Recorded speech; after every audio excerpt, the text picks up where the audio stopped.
கலைஞர் தொலைக்காட்சி நேயர்களுக்கு வணக்கம். சினிமாவில் முதல் வெற்றி அப்படிங்கிறது தன்னம்பிக்கைக்கான முதல் படி, முன்னேற்றத்தின் முதல் அடி அப்படின்னு சொல்லலாம். ஸோ திருடன் police Kenya films J Selvakumar அவருடைய முதல் வெற்றி படம். இந்த முதல் படத்தின் வெற்றியை அடுத்து அவங்க வெளியிட்டிருக்கிற இரண்டாவது வெற்றி படம் ஒரு நாள் கூத்து. ஸோ இந்த வெற்றி படத்தை பற்றி நிறைய பேச அந்த படத்துடைய குழுவினர் அந்த வெற்றியை கொண்டாடவும் நம்மிடையே வந்திருக்காங்க இன்றைக்கி அரங்கத்தில். அவங்கள தான் நம்மளை சந்திக்க போகிறோம். வணக்கம். ஸோ முதல்ல நம்ம படத்தை பற்றி நிறைய பேசுறதுக்கு முன்னாடி எங்கள் சார்பாகவும் அரங்கத்தில் இருக்கிற நேயர்கள் சார்பாகவும் கலைஞர் தொலைக்காட்சி நேயர்கள் சார்பாகவும் உங்களுடைய படத்தின் வெற்றிக்கு எங்களுடைய வாழ்த்துக்களை தெரிவிச்சுக்கிறோம். Thank you sir. நான் ஏற்கனவே சொன்ன மாதிரி வெல்கம் பேக் அப்படின்னு தான் சொல்லணும். திருடன் போலீஸ் உங்களுடைய முதல் படம், வெற்றி படம். அந்த படத்துடைய வெற்றியை தொடர்ந்து நீங்கள் ரெண்டாவது ஒரு வெற்றி படத்தை கொடுத்துருக்கீங்க. ஸோ முதல் வெற்றியை நீங்கள் பார்த்த பிறகு இரண்டாவது படம் தயாரிக்கும் போது அது வெற்றியை தக்க வச்சுக்கணுங்கிறது ரொம்ப முக்கியமான ஒரு குறிக்கோளாக இருக்கும். ஏன்னா அப்போ தான் அந்த சஸ்டெயின் பண்ணி அதில் தொடர்ந்து போக முடியும் அப்படின்னு சொல்லுவாங்க. ஸோ இந்த இரண்டாம் படமாக இந்த படத்தை தயாரிக்கணும் அப்படிங்கிற ஆர்வம் இல்லை தூண்டுதல், இந்த பயணம் எப்படி ஆரம்பிச்சதுன்னு எங்களுக்கு சொல்லுங்கள். ஒரு உண்மை சொல்லணும்னா இது ஆக்சுவலாக ரெண்டாவது படமாக கிடையாது, அது மூணாவது படம். ஓகே. ரெண்டாவது படமாக நாங்கள் பிளான் பண்ணது அகெயின் திருடன் போலீஸ் டைரக்டர் கூட, சேம் தினேஷ் கூட. பட் என்னென்னா அது கொஞ்சம் தினேஷ் வேறு ஒரு மூவி கமிட் பண்ணியிருந்தால ஒரு டைம் எடுத்துக்கிட்டார். ஒரு 1 month தள்ளி தான் என்னால் வர முடியும், டேட்ஸ் கொடுக்க முடியும் அப்படின்னாரு. ஸோ அந்த டைமில் நெல்சன், நான் he's my friend, 2006 we are travelling together. 3-4 இயர்ஸ்க்கு முன்னாடியே he discussed one script with me. அப்போல்லாம் ஐடியா கிடையாது, அதனால் பண்ணல. பட் நான் திருடன் போலீஸ் ரிலீஸ் பண்ணதுக்கப்புறம் I saw one movie which is similar to his story which I hear some 3-4 years back. அப்போது எனக்கு ரொம்ப ஆச்சரியமாக இருந்துச்சு. சரி, அவருக்கு கூப்பிட்டோன்னே அவர் சொன்னார், நைட்டு நான் அன்றைக்கி பார்க்க போகிறேன், நான் ஃப்ரைடே மார்னிங் பார்க்குறேன், ஃப்ரைடே நைட் நான் பார்க்க போகிறேன், நாளைக்கு பேசுவோம் அப்படின்னாரு. அடுத்த நாள் பேசினோம். அதுக்கப்புறம் திருடன் போலீஸ் ரிலீஸ் ஆனோடனே ஹி செட், நான் இப்போ ஸ்கிரிப்ட் வச்சுருக்கேன் செல்வா, திரும்ப இப்போ நீ ப்ரொடியூசர் ஆகிட்ட, can I come and narrate the script அப்படின்னு கேட்டார். சரி வாங்க மீட் பண்ணுவோம். திரும்ப மீட் பண்ணி ஸ்கிரிப்ட் நேரேட் பண்ணேன். இதுக்கு தினேஷ் முதல்ல கிடையாது இந்த ஸ்டோரியில். ஸோ வித்தவுட் தினேஷ்ங்கிறனால நான் சொன்னேன், சரி ஓகே நான் இந்த படத்தை ஸ்டார்ட் பண்ணிக்கிறேன், I will push that movie later அப்படின்னு. அப்படி ஆரம்பிச்சது தான் இது செகண்ட் ஃபிலிம். தினேஷ் இல்லாமல் ஸ்டார்ட் பண்ணீங்க? தினேஷ் இல்லாமல் ஸ்டார்ட் பண்ணோம். ஸோ அப்புறம் அதில் அதுக்கப்புறம் எப்படி தினேஷ் வந்தார்னு டைரக்டர்கிட்ட கேளுங்க. சொல்ல போகிறீங்க. ஓகே. கலைஞர் டிவி நேயர்களுக்கு வணக்கம். என் பேர் நெல்சன், ஒரு நாள் கூத்து படத்தோட டைரக்டர். தினேஷ் பற்றி சொல்லணும் அப்படின்னா, இந்த படத்தோட காஸ்டிங்கே ஒரு இன்ட்ரெஸ்டிங்கான ஜேர்னி. தினேஷ் கெனனே ஆஃபீஸ்க்கு அடிக்கடி வருவார் போவார். It was like a second home. So எனக்கு பார்க்கும்போது he was fitting to the core. அந்த கேரக்டரோட கிராஃபிக் ரொம்ப ஈஸியாக பொருந்தினார். அவர் நடிக்கவே வேண்டாம், நீங்கள் அப்படியே நில்லுங்க அப்படிங்கிற மாதிரியான ஒரு சூழ்நிலையில் தான் we had Dinesh acting in this film. Content பற்றி சொல்லணும் அப்படின்னா, இது ஒரு கான்செப்சுவல் ஃபிலிம். அதாவது கல்யாணம், இந்திய திருமணங்கள் அப்படிங்கிற அந்த ஒரு வார்த்தையை வச்சு தான் நாங்கள் கதையை எழுத ஆரம்பித்தோம். நம்ம ஊரில் பார்த்தீங்கன்னா entire country is obsessed with weddings. Life before wedding or after wedding அப்படி தான் genetically embedded with celebrated wedding. Of course. So அதில் எப்படி கல்யாணம் பண்ணுறீங்க, எப்போ கல்யாணம் பண்ணுறீங்க, யாரை கல்யாணம் பண்ணுறீங்க, கல்யாணத்தை எப்படி பண்ணுறீங்க, அந்த ஒரு நாளைக்கு என்ன பண்ணுறீங்க, இது ஒரு பெரிய விஷயம். சரி, அதுலேருந்து யோசிச்சது தான் இந்த ஒரு நாள் கூத்து அப்படிங்கிற கதை. ஜென்ரலாகவே நாங்கள் கதைகள் பண்ணும்போது அதில் பெண்களோட பங்களிப்பு நிறைய இருக்கணும்னு நான் விருப்பப்படுவேன். ஸோ இதில் நேச்சுரலாக 3 வலிமையான பெண்களை காஸ்ட் பண்ணக்கூடிய சிச்சுவேஷன் எங்களுக்கு அமைஞ்சுது. ஃபஸ்ட்டு மியா பற்றி சொல்லணும் அப்படின்னா, அமரகாவியம் பார்த்துட்டு இந்த படத்தில் லக்ஷ்மின்னு ஒரு கேரக்டர் பண்ணுறாங்க. ஸோ பார்த்தா நீங்கள் லக்ஷ்மி நம்பணும். அவங்க நடந்தா, பேசுனா, அப்புறம் எது செஞ்சாலும் ஒரு லக்ஷ்மி கடாத்திரமாக இருக்கணும்.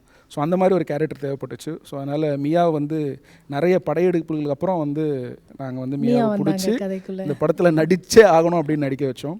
அதுக்கப்புறம் ரித்விகா, அதுக்கப்புறம் she came on board. Madras பார்த்தேன். எனக்கு மெட்ராஸ் பார்த்துட்டு ஐ வாஸ் ரியலி இம்ப்ரெஸ்ட். அவங்களையும் நான் நிறைய படையெடுப்புகளுக்கு அப்புறம் தான் இந்த படத்தில் காஸ்ட் பண்ணேன். அதுக்கப்புறம் நிவேதா, இந்த படத்தோட காஸ்டியூம் டிசைனர் ஜெயலக்ஷ்மி, அவங்க மூலமாக நிவேதான்னு சொன்னாங்க, மிஸ் இண்டியா யுவேன்லாம் சொன்னாங்க. எனக்கு பேர்லாம் சொன்ன உடனே சரி ஓவராக சீன் போடுவாங்க, இவங்களெல்லாம் வச்சு எப்படி மேய்க்கிறது அப்படின்னு ஒரு டவுட் இருந்தது. Then I spoke to her over phone. தமிழில் பேசினாங்க. So first box ticket impressed, Madurai போகணும்னு சொன்னாங்க. அடுத்த பாக்ஸ் டிக்கெட். அதுக்கப்புறம் அந்த காலில் ஸோ கம்ஃபர்டபுள். ஸோ அதுக்கப்புறம் தான் நிவேதா காட் காஸ்ட்.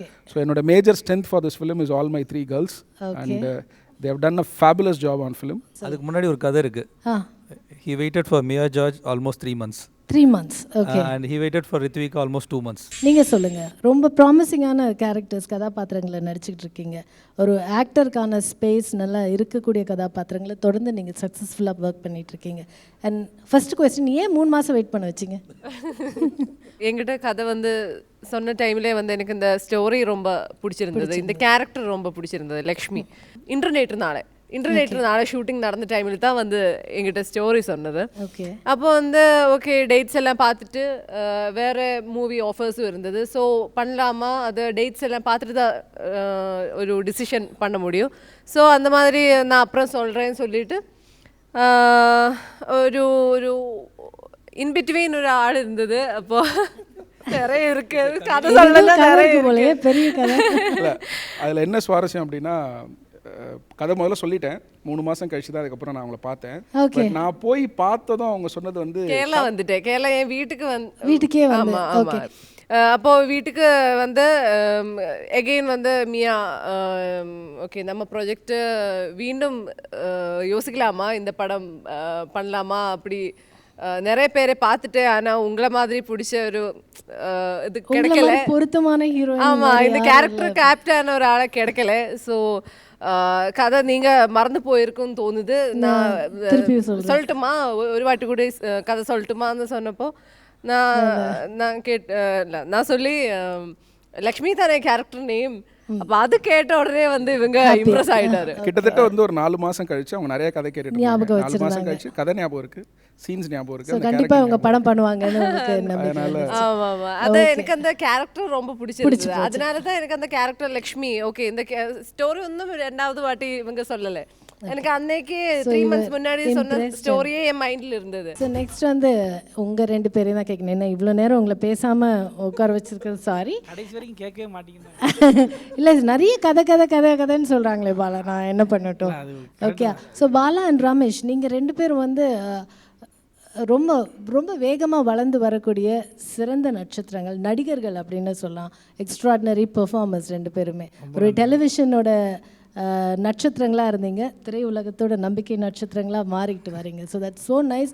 ஒவ்வொரு இன்டர்வியூலையும் உங்களை பார்க்கும்போது உங்களுடைய பெர்ஃபார்மன்ஸ் வைஸ் உங்களுடைய படங்கள் எல்லாமே ஒவ்வொரு படி மேலே ஏறிட்டே போகுது. So that is so nice and happy. உங்கள் 2 பேரையும் பார்க்கறதுக்கு ரொம்ப சந்தோஷமாக இருக்குது. So tell us more about this film and your entry into this film. ஏன்னா உங்களை ஸ்டார்ட் பண்ணி விட்டாலே நீங்கள் நிறைய பேசுவீங்க. Please tell us.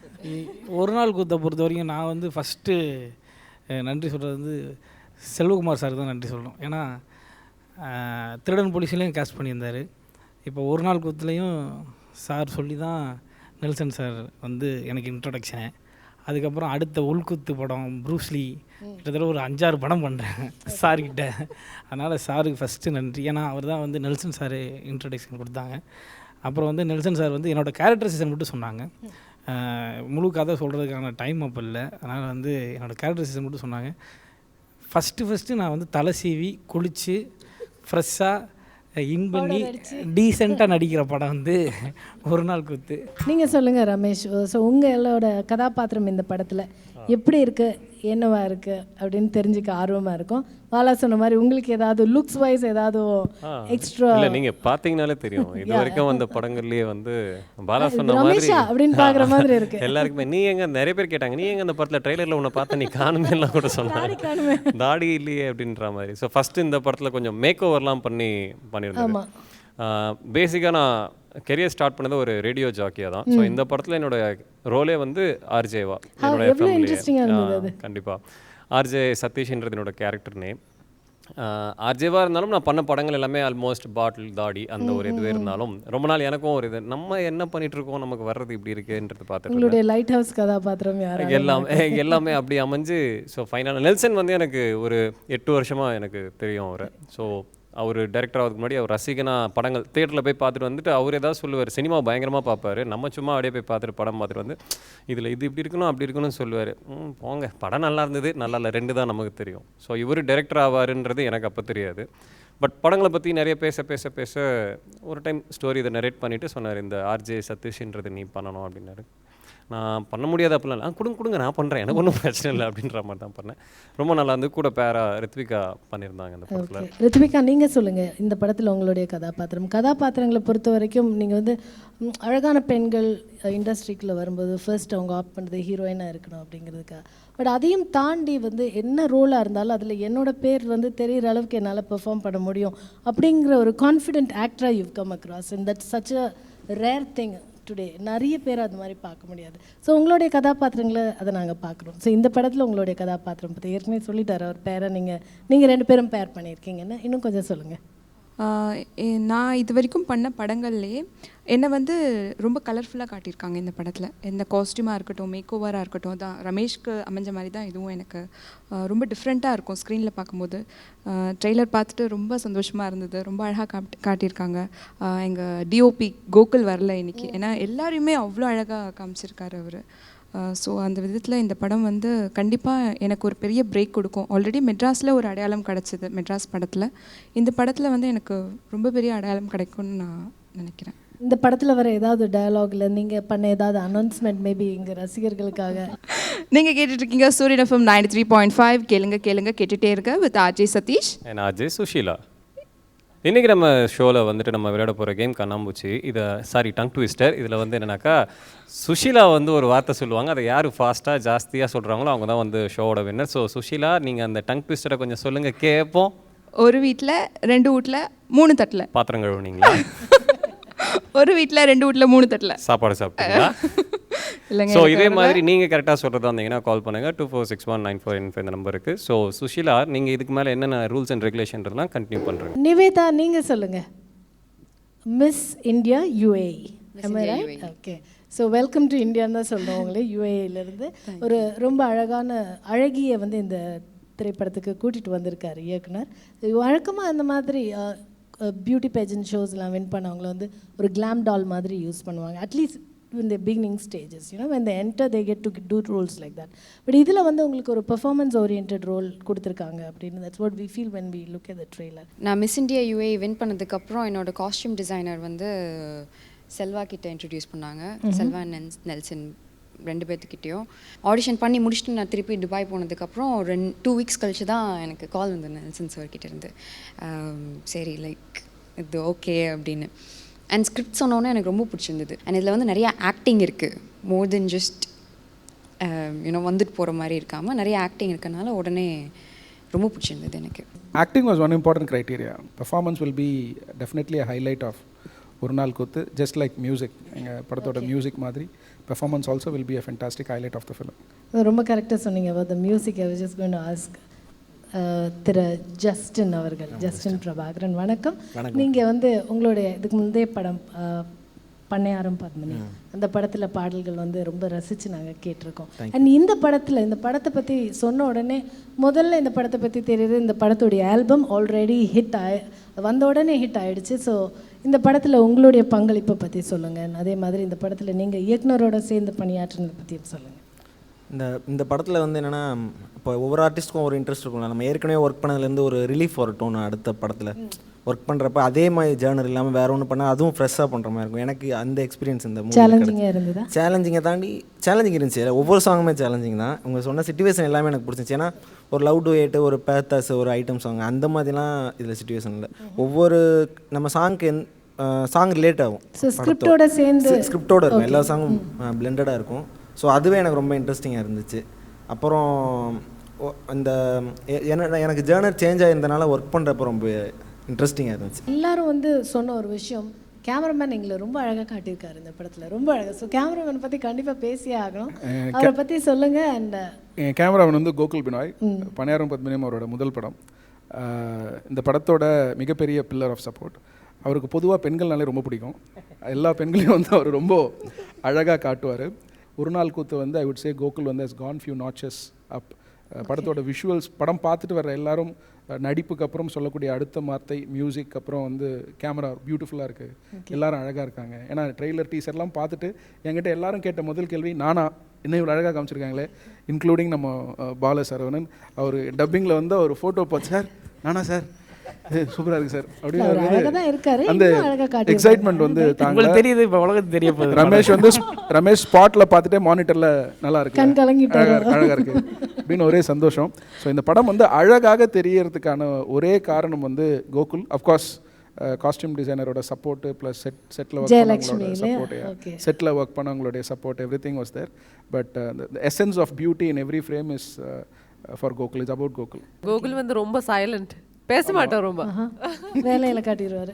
பார்த்தீங்களா, நீங்கள் மியூசிக் டைரக்டரை பற்றி பேசும்போது ஹீரோயின் பேசுனாங்களா, கோகுலை பற்றி பேசும்போது ஹீரோயின் பேசுனாங்க. அப்போ எந்த அளவுக்கு இறங்கி வேலை செஞ்சுருக்கான்னு Impress பண்ணியிருக்காங்கல்ல, obviously. ரைட் சொல்லுங்க. ஃபோக்கஸ்ன்னு சொல்லி கூட கேட்டதில்லைண்ணா, அவ்வளோ சைலண்ட். ஓகே, நீங்கள் சொல்லுங்கள் ரமேஷ். பாலாவோட கதாபாத்திரம் வந்து ஹீரோடைய ஃப்ரெண்ட், ஆனால் வழக்கமாக நம்ம கதைகளில் பார்க்குற மாதிரி இல்லாமல் இன்னும் கொஞ்சம் ரொம்ப ரியல் லைஃபோட ரிலேட் பண்ணக்கூடிய மாதிரி ஒரு ஃப்ரெண்ட். உங்களுடைய கதாபாத்திரம் எப்படிப்பட்டது? Apart from being N RJ, உங்களுடைய கதாபாத்திரத்தை பற்றி கொஞ்சம் சொல்லுங்கள். நீங்கள் தினேஷோடயே ட்ராவல் பண்ணுவீங்களா இல்லை தனியாக? இல்லை, இதில் ஒரு 3 பேரோட ட்ராவலிங் இருக்கும் தனித்தனியாக. ஸோ அதில் எனக்கும் ரித்விகாவுக்கும் வந்து தனியான ஒரு ட்ராவல் தான், காம்பினேஷன் கூட கிடையாது. நாங்கள் யாருமே சீன்ஸில் பார்த்தா தனித்தனி இதுவாக தான் இருக்கும். சதீஷ்ன்றவன் வந்து எப்பவுமே ஜாலியாக சந்தோஷமாக சுற்றி இருக்கிறவங்களையும் கலகலப்பாக வச்சுட்டு இருக்க ஒரு பையன். ஒரு உளியாக இருந்து உங்களுடைய நடிகர்களை செதுக்கி இருக்கீங்க, அவங்க கல்லாக இருந்து இதை வாங்கியிருக்காங்க. Now it's time for you to give them their compliments. All good things now. Okay, I'll start about Ramesh. Ramesh வந்து இந்த படத்தில் பார்த்தீங்க அப்படின்னா கன்வின்சிங்காக இருக்கணும் அப்படின்னு தோணுச்சு அவரோட அந்த எனர்ஜி ஆன் ஸ்க்ரீன். ஏன்னா வந்து ரித்விகாவோட கேரக்டரும் ரமேஷோட கேரக்டரும் கான்ட்ராஸ்டாக இருக்கணும். எதை பற்றியுமே கவலைப்படாமல் ஒரு energy he has to bring in on screen. So அது வந்து எனக்கு ரமேஷ் வந்து ஃபுல்ஃபில் பண்ணார். ஏன்னா நான் ரமேஷ் நிறைய வாட்டி நேரில் பார்த்துருக்கேன், அதே மாதிரி ரமேஷ் எனக்கு ஸ்க்ரீனில் ட்ரான்ஸ்லேட் பண்ணணும். ஏன்னா நிறைய பேர் வந்து நான் நேரில் பார்த்துட்டு கேமரா முன்னாடி வேறு மாதிரி இருப்பாங்க. நான் கேட்பேன், ஏங்க கேமரா முன்னாடி நீங்கள் சாதாரணமாக இருக்கலாம். நான் நேரில் பார்த்த ரமேஷ், நான் என்ன எதிர்பார்த்தனோ ரமேஷ் கிட்ட ஆஸ் அன் ஆர்ஜேவா நான் எதிர்பார்த்த எனர்ஜி அந்த லெவல் வந்து எனக்கு ரமேஷ் கிட்ட கிடச்சிது. பாலா வந்து எனக்கு செட்டில் வந்து பார்த்தீங்கன்னா பாலாவோட எனர்ஜி எனக்கு ரொம்ப பிடிக்கும். அவர் கொஞ்சம் கண்ட்ரோல் பண்ணுறது கஷ்டம். அவர் அங்கே போகிற லைட் பண்ணுறது, அங்கே காஃபி கொடுக்குறவர் வந்து வீடு அப்படின்ட்டு ஒரு மதுரகாரன் வேறு. ஆனால் வந்து ஒரு அது வந்துடும் வெளியில். இப்போ நிறைய பேர் படம் பார்த்துட்டு வசனம் ரொம்ப நல்லா இருக்குதுன்னு சொல்கிறாங்க. சங்கர் தாஸ்னு ஒரு ரைட்டரும் எழுதியிருக்காரு, நான் மட்டும் எழுதலை. Is my writer for the film. So அவர் பேர் சங்கர்.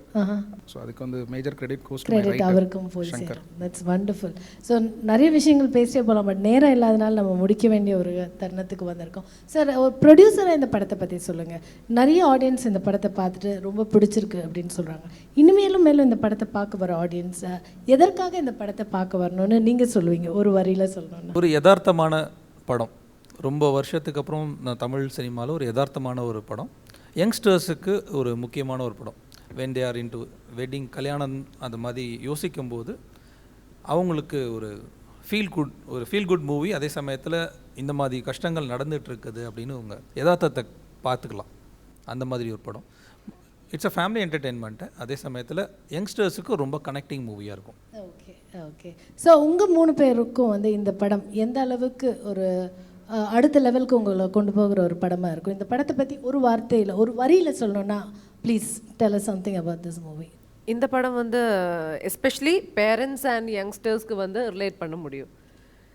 ஸோ இது எய்ம் பண்ணுறதே வந்து ஃபேமிலி ஆடியன்ஸ் தான் டார்கெட் பண்ணுறது. ஸோ எனக்கு தெரிஞ்ச வரைக்கும் இது பேரண்ட்ஸ் அண்ட் யங்ஸ்டர்ஸ்க்கு வந்து ஜாஸ்தி ரிலேட் ஆக முடியும். எல்லாருக்குமே பிடிக்கும் இந்த படம் பார்க்கும்போது. ஒரு கமர்ஷியல் மூவியாக இல்லாமல் ஒரு ஹீரோயின் வில்லன் வந்தான் இது பண்ணால் அந்த மாதிரி இல்லாமல் எல்லாருக்குமே ஈக்குவல் இம்பார்ட்டன்ஸ் கொடுத்து எல்லாரையும் நடிக்க வச்சு நடிச்சிருக்க ஒரு படம். ஸோ எல்லாருக்குமே கண்டிப்பாக பிடிக்கும் இந்த படம். நான் முன்னாடியே சொன்ன மாதிரி ஒரு சின்ன கேரக்டருக்கும் வந்து ரொம்ப அர்த்தம் இருக்கும், ரொம்ப டீப்பான மீனிங் இருக்கும். அதனால் மக்கள் பார்க்கும்போது அவங்கள ரிலேட் பண்ண முடியும் ஒரு சின்ன கேரக்டருக்குள்ளே. அதனால் எல்லாத்துக்குமே ரொம்ப ரொம்ப ரொம்ப பிடிச்சமான ஒரு படம் தான் இது. ஆமாம், அதனால் it's a very good feel good movie. Thank you so much. So உங்கள் எல்லாருக்கும் மீண்டும் ஒரு முறை எங்களுடைய நன்றிகளை நாங்கள் தெரிவிச்சுக்கிறோம். ஒரு நல்ல படம், சிறப்பான படம், க்ளீன் ஃபிலிம், சக்ஸஸ்ஃபுல் ஃபிலிம், இதெல்லாம் தாண்டி ஒரு இந்தியன் கம்யூனிட்டிக்கு மட்டுமே சொந்தமான ஒரு விஷயம் இந்த வெட்டிங் நீங்கள் ஃபஸ்ட்டு சொன்ன மாதிரி செலிப்ரேட்டட் வெட்டிங் அதை வந்து எடுத்துக்கிட்டு அதில் இருக்கிற நுவான்சஸை ரொம்ப அழகாக சொல்லி ஒவ்வொரு கதாபாத்திரம், அதாவது உங்களுடைய படத்தில் நடிச்சிருக்கிற ஒவ்வொரு கதாபாத்திரமுமே ரொம்ப ஹாப்பியாக ஃபீல் பண்ணுற மாதிரி ஒரு அழகான படத்தை கொடுத்துருக்கீங்க. Thank you so much sir. And மீண்டும் ஒரு முறை வந்து இந்த படத்துடைய சக்ஸஸ்க்கு எங்களுடைய வாழ்த்துக்களை தெரிவிச்சுக்கிறோம். Thank you each and every one for coming here today. Thank you. Thank you.